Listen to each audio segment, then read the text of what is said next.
গত শুক্রবার তৃণমূল রাজ্য নেতৃত্ব কর্তৃক জেলা স্তরে দলীয় পদে রদবদলের তালিকা প্রকাশ হতেই চারিদিকে শুরু হয় নানান গুঞ্জন। একদিন পরে রবিবার জেলা তৃণমূল কংগ্রেসের চেয়ারপারসন আশিস ব্যানার্জি কোর কমিটির মিটিং ডাকেন বোলপুর দলীয় কার্যালয়ে।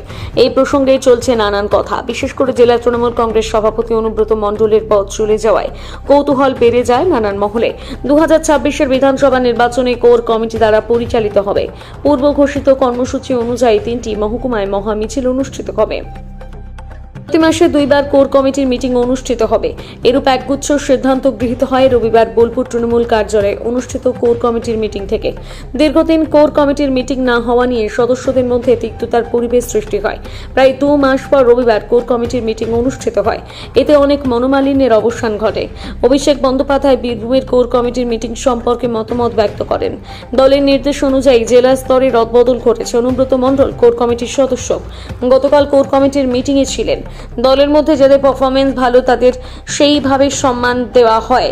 কোর কমিটির সিদ্ধান্ত অনুযায়ী জেলার সাংগঠনিক কাজকর্ম করা হবে। অনুব্রত মণ্ডল তার পদ খোয়ানোর পর এক সাক্ষাৎকারে বলেন, তিহার জেলে যখনই খেটেছি কোনোদিন অন্য দলে যাব না, জেল খাটতে হতো না, পদ না পেলে অম্বল হবে এরকম কিন্তু নই। মমতা বন্দ্যোপাধ্যায় আগেই রাজ্যসভার সদস্য করতে চেয়েছিলেন, তাছাড়াও বিধায়ক, সাংসদ, মন্ত্রী হয়ে যেতে পারতাম।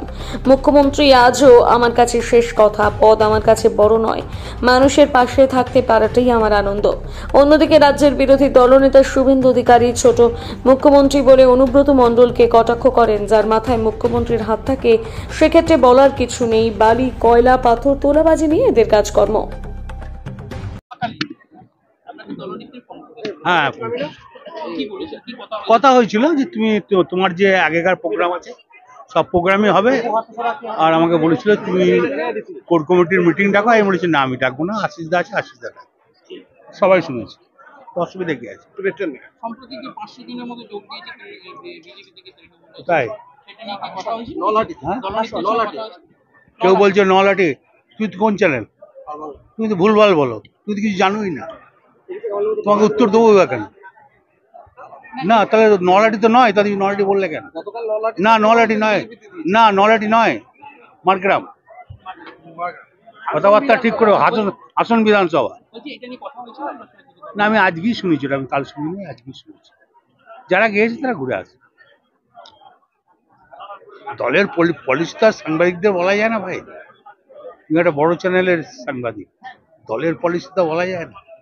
যেমন আজ অসিদ্ধা 4 কোটি টাকা দিল, এটা একটা বোলপুরে ধরো তোমার ছেলে, আমার ছেলে মেয়েরা, নাতি নাতনিরা স্টেডিয়ামটাকে বাঁচালো, এটা একটা বিরাট দান। অসিদ্ধা কাল থাকবে না, আমি থাকবো না, তো লোকে বলবে অসিত বোলপুরে এমপি ছিল, ওই টাকাটা দিয়ে গেছিল।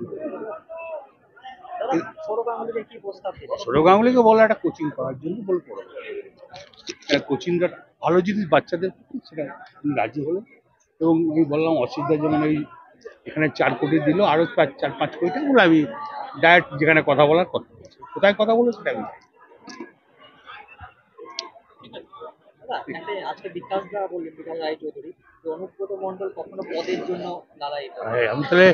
আমি আমার পদ না পেলে অম্বল হবে এরকম ধরনের মানুষ নয়।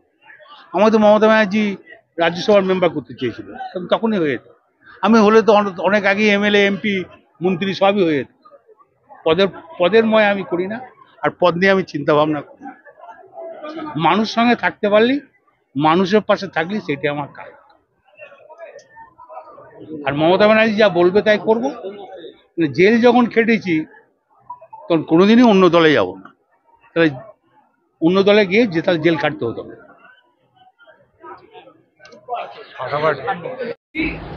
রদবদলের প্রস্তাব জমা দিয়েছিলেন সেপ্টেম্বর মাসে, অবশেষে সেই রদবদল হয়েছে। দেখা যাচ্ছে দুটো সিগনিফিকেন্ট বিষয়, একটা হচ্ছে বীরভূমের অনুব্রত মণ্ডলকে সভাপতি পদ থেকে সরিয়ে দিয়ে মুখ্যমন্ত্রীতে ঢোকানো হচ্ছে, এবং উত্তর কলকাতা সুদীপ বন্দ্যোপাধ্যায়কে সেম সভাপতি পদ থেকে সরিয়ে দিয়ে আপনার একটা কোর কমিটি গঠন করে দেওয়া হচ্ছে। একটা দলের সিদ্ধান্ত, রদবদল এখন জেলা স্তরে হয়েছে, পরবর্তীকালে বিভিন্ন ব্লক স্তর থেকে শুরু করে টাউন স্তরে আমরা পর্যালোচনা করে, দলের মধ্যে আলোচনা করে, সবার সাথে কথা বলে, জেলা স্তর থেকে শুরু করে ব্লক স্তর সবার সাজেশন নিয়ে এগুলো পরবর্তীকালে আমরা করব। এবং যেখানেই যা চেঞ্জ হয়েছে পুরোটা দলের আমাদের নেত্রীর অনুমোদনে এটা করা হয়েছে। আপনারা সকলে জানেন, এটা প্রকাশিত হয়েছে গত পরশুদিন। এবং কোথায় কি থাকবে কি না থাকবে, পারফরমেন্সের বেসিসে বিগত দিনে কিভাবে তারা কাজ করেছে, অনেক জায়গায় অনেকে এমপি হয়ে গেছে, তাদেরকে জেলা স্তর থেকে সরিয়ে এসে রাজ্যে নিয়ে আসা হয়েছে। তারা রাজ্য স্তরে কেউ সাধারণ সম্পাদক হয়েছেন, কেউ সহসভাপতি হয়েছেন, কেউ সম্পাদক হয়েছেন। যারা এতদিন জেলা স্তরে কাজ করেছিলেন তারা রাজ্য স্তরে কাজ করবে। সুতরাং সবার রোল অনেক জায়গায় চেঞ্জ হয়েছে, অনেককে জেলা স্তরে নতুনভাবে সুযোগ করে দেওয়া হয়েছে। যারা হয়তো খুব ভালো প্রচেষ্টা করেছে কিন্তু আশানুরূপ বা প্রত্যাশিত হয়তো আমরা ফল করতে পারিনি, কিন্তু পরিশ্রমের কোনো কমি রাখেনি, তাদেরকেও আমরা পুরস্কৃত করেছি অনেক জায়গায়। দল যারাই পরিশ্রম করেছে, যারা দলের জন্য প্রাণপাত করে নির্বাচন থেকে শুরু করে সারা বছর মানুষের কাছে সরকারের ইতিবাচক জনসেবামূলক কাজ কর্মসূচি নিয়ে মানুষের দুয়ারে পৌঁছেছে, তাদের সকলকে যথাযথভাবে দল পুরস্কৃত করার চেষ্টা করেছে। এবং আমাদের সকলের লক্ষ্য ছিল যে সবাই মিলে ঐক্যবদ্ধ হয়ে যাতে কাজ করে। আপনি উত্তর কলকাতার ক্ষেত্রে বা বীরভূমের ক্ষেত্রে যেটা বলছেন, সেখানেও নেতাজি ইন্ডোরে মমতা বন্দ্যোপাধ্যায় নিজে বলেছেন যে কোর কমিটিতে যারা ছিলেন সেখানে অনুব্রত মণ্ডলও থাকবে। গতকাল কোর কমিটির মিটিংও হয়েছে বীরভূমে, আপনারা দেখেছেন। এবং উত্তর কলকাতার ক্ষেত্রে সুদীপ বন্দ্যোপাধ্যায় চেয়ারম্যান রয়েছেন, সেখানে 7 জন এমএলএ, তার সাথে অ্যাডিশনাল 2 জন ট্রেড ইউনিয়নের স্বপন সমাদ্দার এবং জীবন শাহ, তাদের 2 জনকে সংযোজিত করা হয়েছে এবং 9 জনের একটা কোর কমিটি করা হয়েছে। 9 জনের কোর কমিটি করে সুদীপ বন্দ্যোপাধ্যায়কে চেয়ারম্যানের দায়িত্বে রাখা হয়েছে। তারা সবাই মিলে যৌথভাবে কথা বলে, প্রত্যেকটা এমএলএ রিপ্রেজেন্টেশন যদি থাকে তাহলে সবাই মিলে টিম ওয়ার্ক করে কাজ করবে। এতে কার ক্ষমতা খর্ব হলো, কাকে বেশি পুরস্কৃত করা হলো, এটাকে এভাবে দেখা ঠিক নয়। বীরভূমের ক্ষেত্রে দেখা গেল কোর কমিটি ইতিমধ্যে বৈঠক করেছে, কিন্তু উত্তর কলকাতায় একটা আরে হবে, 2 দিন আগে 48 ঘন্টা হয়নি। আসলে আপনাদের এক্সপেকটেশনটা তৃণমূলের কাছ থেকে এত হাই হয়ে গেছে যে একটা কমিটি রিলিজ করার পর আপনারা চান 24 ঘন্টার মধ্যে একটা বৈঠক হবে। এবার কেউ কোন প্রান্তে রয়েছে, কেউ রয়েছে কলকাতায়, কেউ রয়েছে কোনো জেলায়, কেউ গেছে কোনো তীর্থস্থান ভ্রমণে, সবাইকে তো 1 ছাদের তলায় আসতে 2 দিন টাইম লাগে। তো নিশ্চিতভাবে বীরভূমে যেমন গতকাল হয়েছে, অপেক্ষা করুন, নিশ্চিতভাবে उत्तर कोलकाता होगा। सर, ऑपरेशन सिंदूर के दौरान हमने देखा है कि तृणमूल कांग्रेस केंद्रीय सरकार के साथ थी, लेकिन अब जो है क्या वजह रही कि आपने ऑप्ट आउट किया है डेलीगेशन से? उल्टो दिक থেকে হয়। অনুব্রত মণ্ডল বিস্ফোরক মন্তব্য করেছেন, বলছে পদ না পেলে আমার অম্বল হবে, এই রকম নয়, আমার মানসিকতা এরকম নয়। অলিখিত মুখ্যমন্ত্রী তো পদ নেওয়ার দরকার নেই, পদ হলে তো ওই পদে কনফাইন্ড হয়ে যাবে।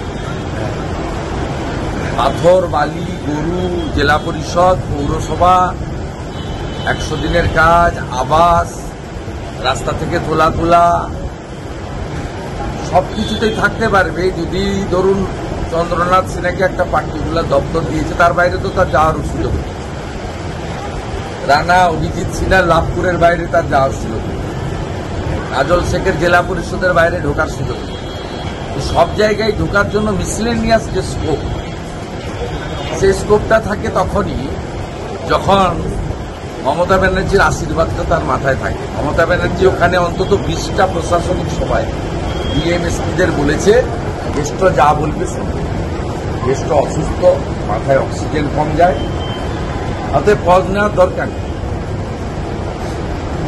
ছোট মুখ্যমন্ত্রী, মমতা ব্যানার্জির আশীর্বাদ ছিল, সব জায়গা থেকে মাল তুলেছে। অভিষেক বন্দ্যোপাধ্যায় দিল্লি যাচ্ছে, আমি এসব খোঁজ রাখি।